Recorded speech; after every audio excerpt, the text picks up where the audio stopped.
नमस्कार दोस्तों, मैं हूं आपके साथ प्राची कुमारी। देश दुनिया की तमाम खबरें जानने के लिए मेरे साथ बने रहिए आरपी समाचार पर, जहां लिखेंगे खबर सच। नमस्कार, आप देख रहे हैं आरपीएस समाचार।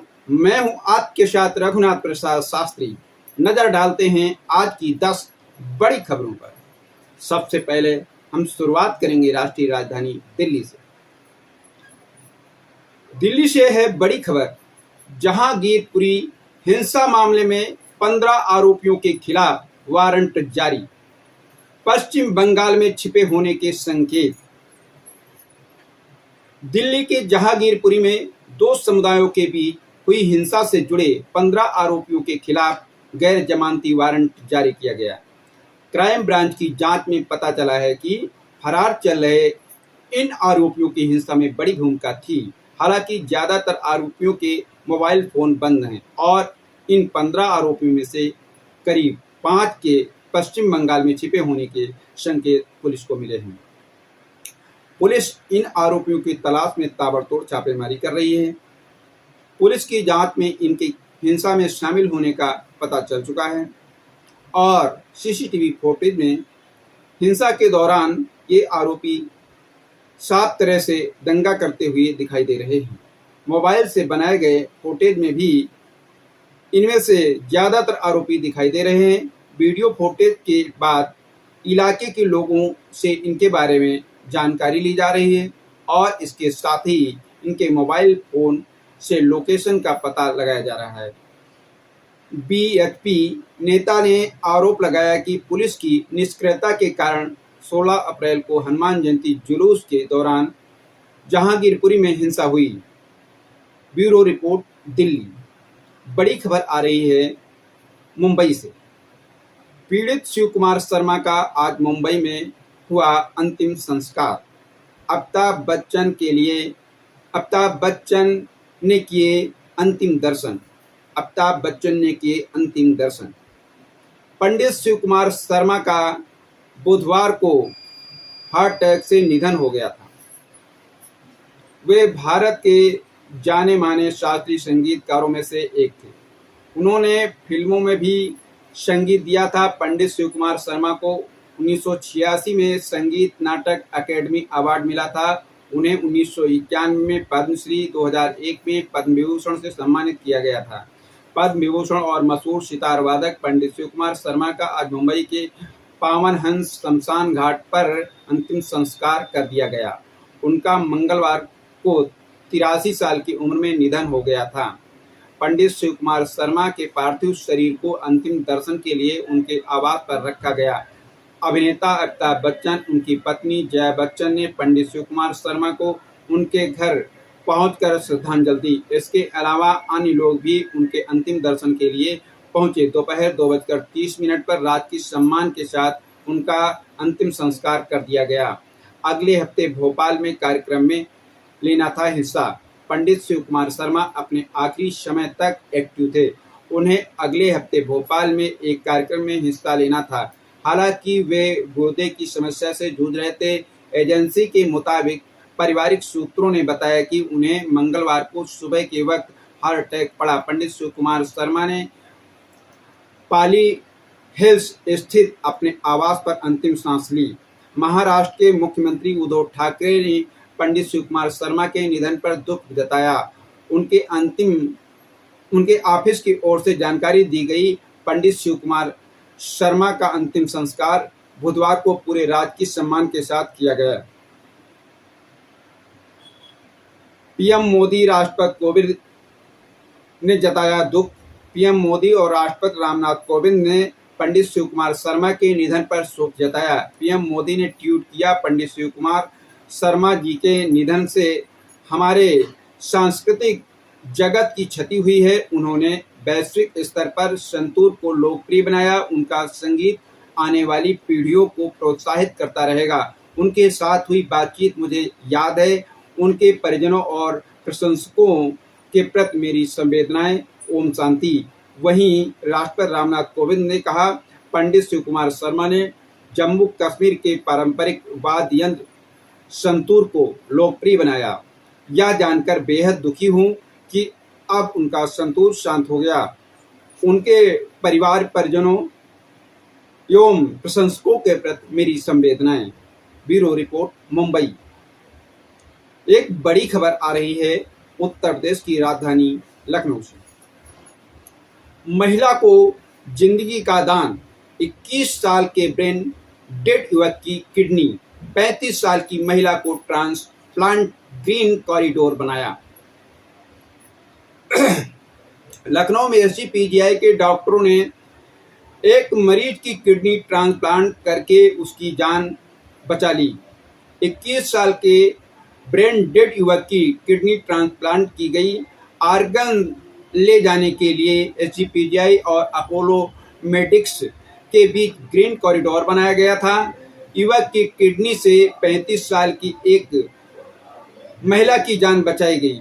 दोपहर में 12:45 पर अपोलो अस्पताल के गेट नंबर 1 से पुलिस की 2 मोबाइल वैन एम्बुलेंस से आर्गन लेकर पीजीआई के लिए रवाना हुई।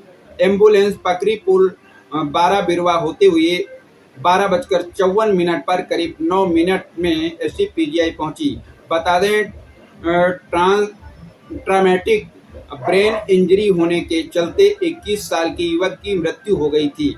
उसकी दोनों किडनी, लीवर व कार्निया दूसरे मरीजों को दान देने के लिए निकाली गई।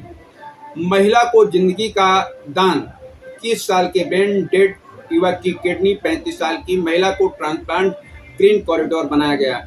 आलमबाग टीआई अतुल कुमार ऑपरेशन को लीड कर रहे थे। उनके साथ कृष्णा नगर थाने की पुलिस भी थी।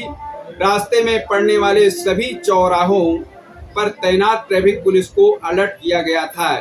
इससे पहले केजेएमयू से एसजीपीजीआई के लिए ग्रीन कॉरिडोर बनाया जा चुका है। बीते साल लोहिया संस्थान के एक डॉक्टर को आर्गन ट्रांसप्लांट के लिए जब साउथ इंडिया के बड़े निजी अस्पताल भेजा जाना था, तब भी गोमती नगर से एयरपोर्ट तक के लिए ग्रीन कॉरिडोर बनाया गया था।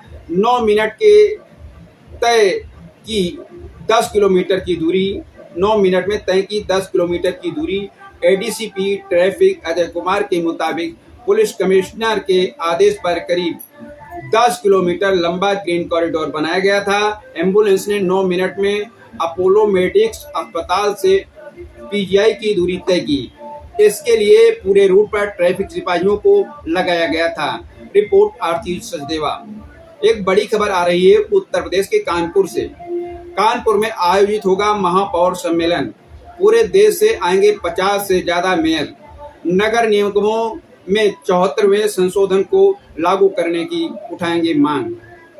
अखिल भारतीय महापौर सम्मेलन का 112वां सम्मेलन इस बार कानपुर में किया जा रहा है। पूरे देश के करीब 50 से अधिक मेयर आएंगे। 30 से अधिक मेयर के आने का कंफर्मेशन भी आ चुका है। बुधवार को महापौर प्रमिला पांडे ने प्रेस कॉन्फ्रेंस कर जानकारी दी कि नगर निगमों में लंबित 74वें संशोधन को लागू करने की मांग प्रमुखता से उठाई जाएगी। डिप्टी सीएम आ सकते हैं। महापौर ने बताया कि डिप्टी सीएम केशव प्रसाद मौर्य के हाथों कार्यक्रम के शुभारंभ करने का प्रयास किया जा रहा है। केंद्रीय मंत्री साध्वी निरंजन ज्योति भी चीफ गेस्ट के रूप में मौजूद रहेंगी। 13 मई को शाम 3 बजे कार्यक्रम की शुरुआत प्रेमिला सभागार में किया जाएगा। इस मौके पर प्रेमिला सभागार का उद्घाटन भी किया जाएगा। विधानसभा अध्यक्ष करेंगे समापन। 15 मई को कार्यक्रम का समापन होगा। इस मौके पर यूपी विधानसभा अध्यक्ष सतीश महाना कार्यक्रम का समापन करेंगे। कार्यक्रम में नगर विकास मंत्री ए.के. शर्मा भी आ सकते हैं। महापौर ने बताया कि सभी मेयर 13 मई की शाम को अटल घाट पर गंगा आरती में भी शामिल होंगे। इसके अलावा उन्हें स्मार्ट सिटी के तहत बन रहे पालिका स्टेडियम में indoor sport complex, green park समेत अन्य स्थानों पर विजिट कराया जाएगा। ग्राम समाज की जमीनों पर भी होगी बात। महापौर ने बताया कि जल संचयन प्रमुख रूप से एजेंडे में शामिल किया गया है। इसके अलावा यूपी में कानपुर को छोड़कर सभी नगर निगमों के पास ग्राम समाज की जमीन का अधिकार दिया गया है, लेकिन कानपुर में ऐसा नहीं है। इस मुद्दे को भी प्रमुखता से सम्मेलन में उठाया जाएगा। शासन को भी पत्र भेजा जाएगा। Bureau report, Kanpur. एक बड़ी खबर आ रही है उत्तर प्रदेश के प्रयागराज से। प्रयागराज की स्वास्थ्य व्यवस्था, 1 रुपए में सिटी स्कैन, फिर भी रोगी हो रहे परेशान। आपको बता दें, सरकारी अस्पतालों से डॉक्टर रोगियों को बेली अस्पताल नहीं भेज रहे हैं। इसके चलते प्रतिदिन अधिकतम 15 मरीजों का ही सिटी स्कैन हो पा रहा है, जबकि इसकी क्षमता प्रत्येक दिन 100 केस की है। बेली अस्पताल के अधीक्षक कहते हैं कि अस्पतालों के डॉक्टरों को सहयोग करना चाहिए। प्रयागराज का तेज बहादुर शंप्रू चिकित्सालय बेली अस्पताल, सरकार ने यहां करोड़ों रुपए की लागत की सिटी स्कैन की मशीन लगवाई है। यह व्यवस्था इसलिए की गई है ताकि गरीब और जरूरतमंद मरीजों को सुविधा मिल सके। मात्र 1 रुपए की पर्ची पर सिटी स्कैन की सुविधा मिल सके। हालांकि डॉक्टरों ने इस सुविधा को भी पलीता लगाने में कोई कसर नहीं छोड़ी। क्षमता 100 की, लेकिन सिर्फ 15 मरीजों को ही भेजा जा रहा है। सरकारी अस्पतालों से डॉक्टर रोगियों को बेली अस्पताल नहीं भेज रहे हैं। इसके चलते प्रतिदिन अधिकतम 15 मरीजों का ही सिटी स्कैन हो पा रहा है, जबकि इसकी क्षमता प्रत्येक दिन 100 केस की है। बेली अस्पताल के अधीक्षक डॉक्टर AK अखौरी कहते हैं कि सिटी स्कैन की सुविधा सभी के लिए, कभी-कभी प्रतापगढ़, कौशाम्बी से लोग आ जाते हैं, उन्हें भी इसका लाभ दिया जाता है। अस्पतालों के डॉक्टरों को सहयोग करना चाहिए। बेली अस्पताल में 10 मार्च से शुरू हुई है 1 रुपए में सिटी स्कैन सुविधा। बेली अस्पताल में 1 रुपए में सिटी स्कैन की सुविधा इसी वर्ष 10 मार्च से शुरू की गई है, लेकिन चिकित्सक मरीजों को उसका लाभ नहीं दिला रहे हैं। सबसे बेरुखा रवैया टीबी अस्पताल 6 रोग का है। वहां से अभी तक एक भी मरीज नहीं भेजे गए हैं, जबकि इस अस्पताल में छाती व फेफड़े की जांच के लिए डॉक्टर लिखते हैं। अस्पतालों की भरमार है। प्रयागराज जिले में 21 सामुदायिक स्वास्थ्य केंद्र, 78 प्राथमिक स्वास्थ्य केंद्र और नगर क्षेत्र में 5 बड़े अस्पताल हैं। तमाम रोगियों का सिटी स्कैन की जरूरत पड़ रही है। इस पर केवल 15 लोगों का आना डॉक्टरों की मंशा पर प्रश्न चिन्ह लगा रहा है। ऐसे मिलता है सिटी स्कैन सुविधा का लाभ। बेली अस्पताल में सिटी स्कैन के लिए सरकारी अस्पताल के डॉक्टर पंजीयन वाले पर्चे पर लिखना होता है। इसके लिए अस्पताल में उपलब्ध फार्म को भरवाकर उस पर मोहर लगानी होगी। वह फार्म और पर्चा लेकर जरूरतमंद व्यक्ति बेली अस्पताल जाएगा। वहां 1 रुपए का पर्चा बनवाकर सिटी स्कैन करा सकता है। अन्य जगह महंगी है CT scan. CT scan private संस्थानों में 2000 रुपए या इससे अधिक दाम में होता है। वहीं स्वरूप रानी नेहरू चिकित्सालय में जांच शुल्क करीब 600 रुपए में है। Bureau report, Prayagraj. एक बड़ी खबर आ रही है वाराणसी से। वाराणसी का ज्ञानवापी परिसर मंदिर है या मस्जिद, चौंकाने वाला है BHU के प्रोफेसर का रिसर्च। आपको बता दें, वाराणसी की ज्ञानवापी मस्जिद परिसर को लेकर लंबे समय से प्रश्न चिन्ह उठ रहा है कि यह मंदिर है या मस्जिद। दरअसल हिंदू पक्ष के वकील का दावा है कि मस्जिद परिसर में हिंदू देवी देवताओं के प्रतीक चिन्ह मिले हैं और इससे संबंधित कई साक्ष्य और अभिलेख भी कोर्ट में उपलब्ध कराए गए हैं, लेकिन अभी तक फैसला नहीं हो सका है। किताबों में मंदिर तोड़कर मस्जिद बनाए जाने का जिक्र है। कई इतिहासकारों ने काशी विश्वनाथ मंदिर के आक्रमण और मंदिर तोड़कर मस्जिद बनाए जाने का जिक्र अपनी किताबों में किया है, जिसको लेकर हमने इतिहास विभाग के वरिष्ठ प्रोफेसर राजू श्रीवास्तव से बातचीत की। बेचू इतिहास विभाग के प्रोफेसर राजू श्रीवास्तव कहते हैं कि पहली बात तो वह मस्जिद है ही नहीं, क्योंकि दुनिया में किसी भी मस्जिद का नाम ज्ञानवापी नहीं हो सकता है। इसके पीछे का कारण है कि ज्ञानवापी संस्कृत का शब्द है और मस्जिद का नाम संस्कृत में भला कैसे हो सकता है। ज्ञानवापी का अर्थ है क्वाट काशी का मंदिर ज्ञान का कुआं है। काशी विश्वनाथ मंदिर पर कब किसने किया आक्रमण? इतिहास इसलिए उस स्थान का नाम ज्ञानवापी पड़ा है क्योंकि वहां पर वैदिक शिक्षा लेने के लिए दूर दूर से लोग आते थे। हजारों साल पहले वहां पर काशी विश्वनाथ मंदिर स्थापित था। यहाँ 3 से 4 बार आक्रमण हो चुका है। पहली बार 1194 में मोहम्मद गोरी ने इस मंदिर पर आक्रमण कर तोड़ दिया। बाद में काशी वासियों ने इसे निर्मित कराए। इसके बाद जौनपुर के शासक महमूद शाह ने इसे तोड़ दिया। इसके बाद भी बनवा लिया गया। इसके बाद सबसे ज्यादा बुरी तरह से औरंगजेब ने इस मंदिर को तोड़ा और 1669 में यहाँ मस्जिद बनवा दी, मगर मंदिर को वह पूरी तरह से नहीं तोड़ पाया।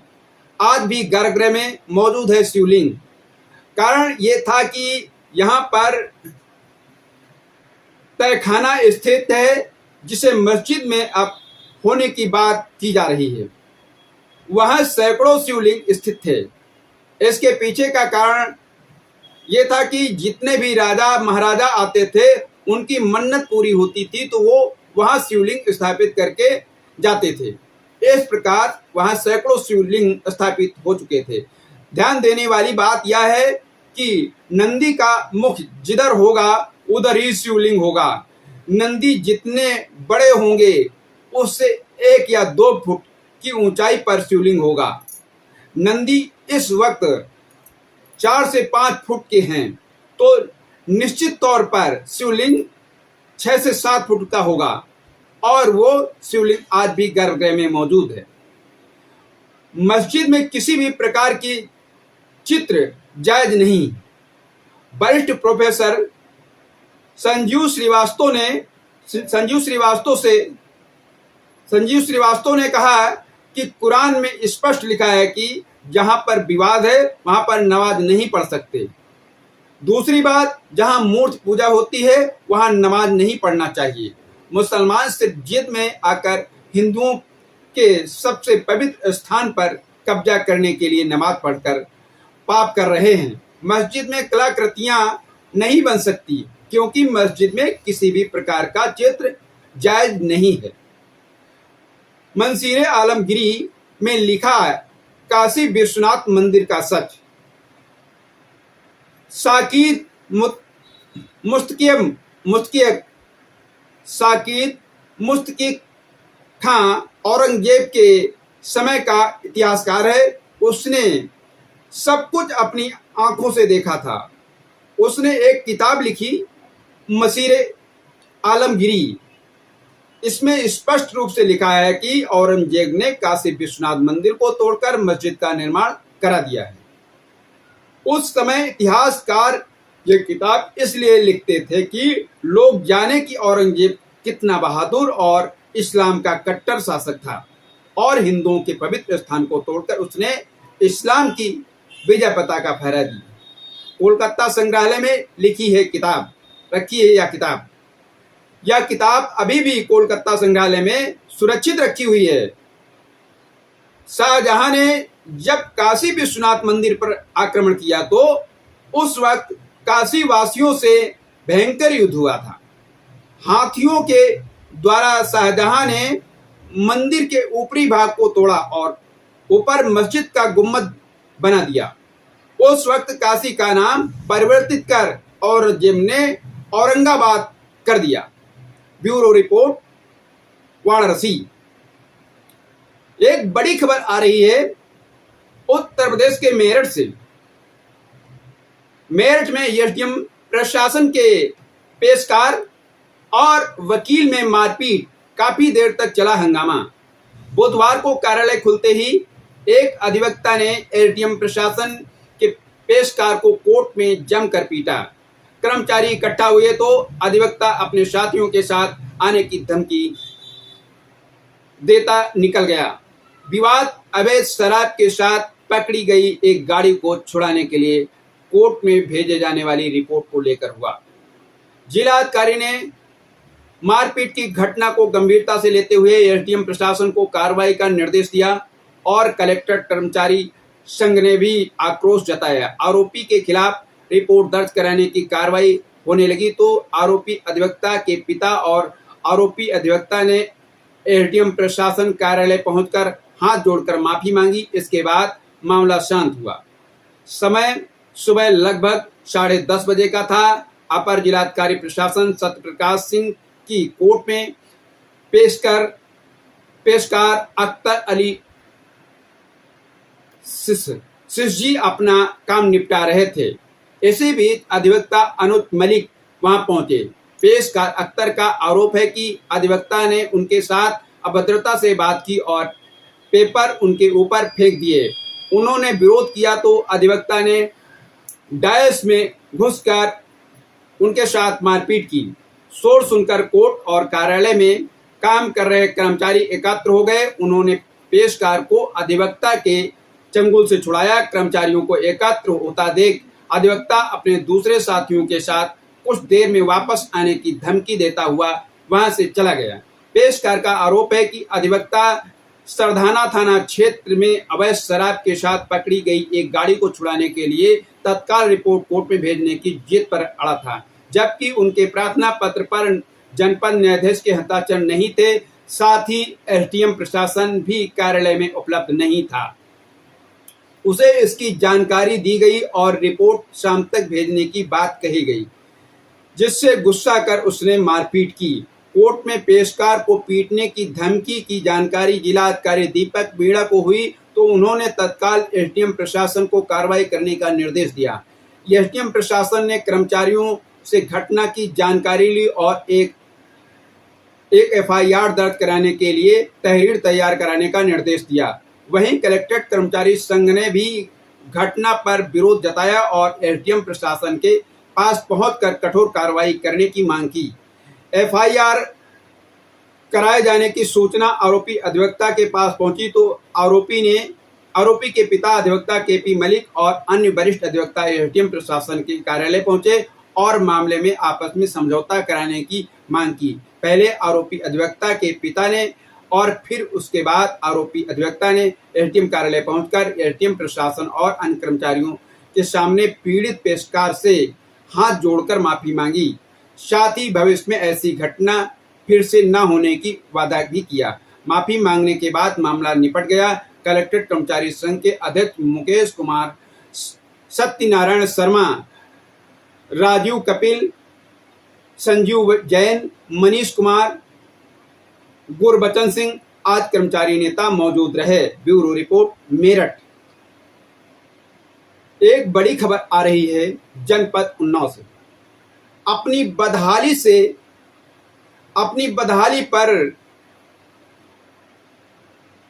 बदहाली पर रो रहा उन्नाव का जिला महिला अस्पताल। महीने भर से खराब पड़ी है खून जांचने की मशीन। यूपी के डिप्टी सीएम ब्रजेश पाठक लगातार स्वास्थ्य व्यवस्थाओं का जायजा लेने के लिए तमाम स्वास्थ्य केंद्रों में औचक निरीक्षण कर रहे हैं और स्वास्थ्य अधिकारियों को बेहतर स्वास्थ्य व्यवस्था को लेकर दिशा निर्देश दे रहे हैं।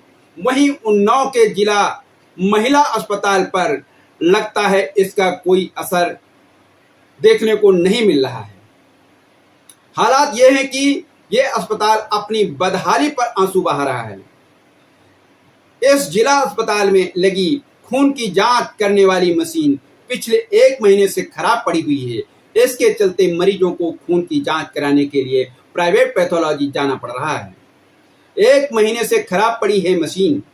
उन्नाव में स्वास्थ्य सुविधाएं सुधारने का नाम नहीं ले रही, वो भी तब जब यूपी सरकार के स्वास्थ्य मंत्री व डिप्टी सीएम ब्रजेश पाठक लगातार खुद इन अस्पतालों का दौरा कर निरीक्षण कर रहे हैं।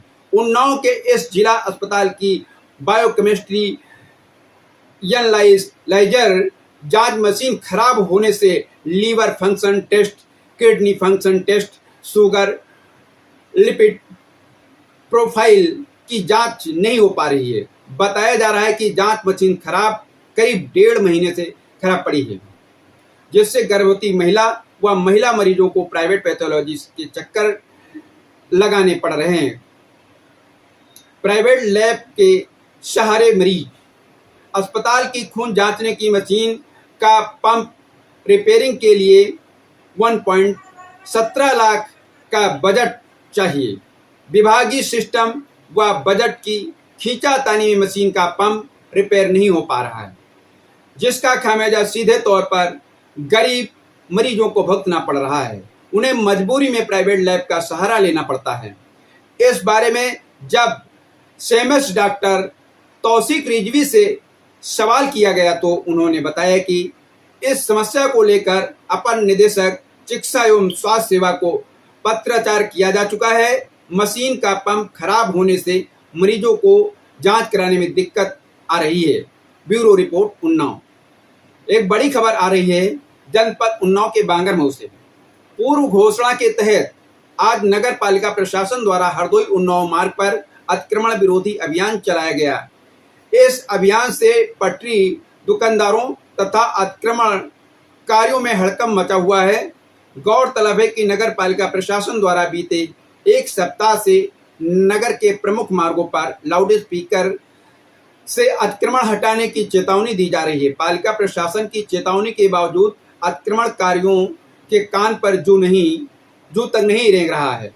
आज अशासी अधिकारी राकेश कुमार सिंह के नेतृत्व में अवर अभियंता पंकज पटेल, प्रधान लिपिक रविंद्र सिंह, पालिका कर्मियों के साथ जेसीबी मशीन लेकर हरदोई उन्नाव मार्ग पर शंडीला रोड तिराहा स्थित तिकोनिया पार्क पहुंचे। अतिक्रमण विरोधी दस्ते ने तिकोनिया पार्क से लखनऊ मार्ग चौराहे तक सड़क के एक किनारे पर जेसीबी मशीन से अतिक्रमण हटाया। दुकानदारों द्वारा दुकान के आगे डाले गए टीन शेड को ध्वस्त कर दिया गया। अतिक्रमण विरोधी अभियान कल भी जारी रहेगा। वहीं नागरिकों का कहना है कि हरदोई उन्नाव मार्ग पर अस्पताल मोड़ से चूड़ी वाली गली मोड़ तक करीब 700 मीटर लंबा पक्का नाला था। नाले की चौड़ाई 15 फीट तथा गहराई 10 फीट थी। कुछ वर्षों पूर्व नगर पालिका प्रशासन से साठ गांठ कर दुकान मालिकों ने इस नाले को पाट कर अस्थायी रूप से अवैध कब्जा कर लिया। अवैध कब्जे को बचाने के लिए नगर पालिका प्रशासन द्वारा 1 मीटर चौड़ाई वाली नाले का निर्माण कराया गया था, जिससे मुख्य मार्ग की चौड़ाई मानक से काफी कम रह गई है। नागरिकों ने पालिका प्रशासन से सवाल उठाया कि इस अस्थायी अतिक्रमण पर आखिर बुलडोजर कब चलेगा। रिपोर्ट जमीर खान। एक बड़ी खबर और है जनपद उन्नाव के बांगरमऊ से। इंदिरा गांधी राजकीय स्नातकोत्तर महाविद्यालय में विधायक श्रीकांत कटियार वहां महाविद्यालय के प्राचार्य डॉक्टर रंजना सिन्हा द्वारा टेबलेट एवं स्मार्टफोन वितरण कार्यक्रम का आयोजन किया गया। कार्यक्रम में विधायक श्रीकांत कटियार ने महाविद्यालय की अधूरी 4 दीवारी एवं सभागार पूर्ण कराने का आश्वासन दिया। महाविद्यालय के प्रधानाध्यापक अभय राजपूत की अध्यक्षता में आयोजित कार्यक्रम का शुभारंभ श्री कांत कटियार द्वारा मां सरस्वती की प्रतिमा पर माल्यार्पण व दीप प्रज्वलन के साथ किया गया। छात्रा आंचल व आकांक्षा द्वारा सरस्वती वंदना प्रस्तुत की गई। महाविद्यालय के प्राचार्य ने पुष्पगुच्छ भेंट कर श्रीकांत कटियार का अभिनंदन किया। डॉक्टर विष्णु मिश्रा, विशिष्ट अतिरिक्त डॉक्टर विमलेश मिश्रा का स्वागत किया गया। बाद में छात्रा आंचल एवं नैना द्वारा स्वागत गीत प्रस्तुत किया गया। मुख्य अतिथि विधायक श्रीकांत कटियार ने कहा कि प्रधानमंत्री नरेंद्र मोदी तथा मुख्यमंत्री योगी आदित्यनाथ के नेतृत्व में संचालित डिजिटल इंडिया के तहत टेबलेट वितरित किए गए हैं। इससे छात्र छात्राएं आधुनिक तकनीक से सुसज्जित होंगे। तकनीकी शिक्षा से छात्र छात्राएं देश के विकास में महत्वपूर्ण भूमिका अदा कर सकेंगे। उन्होंने महाविद्यालय में बने बहुउद्देशीय हॉल तथा बाउंड्री वॉल के पूर्ण कराने का आश्वासन दिया। कार्यक्रम में रविंद्र सिंह, जिला पंचायत सदस्य व अतुल मिश्रा भी उपस्थित रहे। कार्यक्रम के अंत में महाविद्यालय की वैशाली गुप्ता, दीबा बानू, सपना देवी, अमित सिंह, सौरभ, मोनी, ऋचा पाल, पूजा देवी, कोमल गुप्ता, आयुषी, सत्येंद्र, नीलम आदि छात्रों को टेबलेट वितरित किए गए। इस अवसर पर डॉक्टर शिखा यादव, डॉक्टर विष्णु मिश्रा, श्रीमती सविता राजन, श्रीमती किरण, श्री धर्मेंद्र द्विवेदी, शैलजा त्रिपाठी, डॉक्टर सुमन देवी, डॉक्टर ब्रज किशोर गुप्ता आदि प्राध्यापकों सहित सभी छात्र छात्राएं मौजूद रहे। रिपोर्ट जमीर खान। आज के लिए बस इतना ही।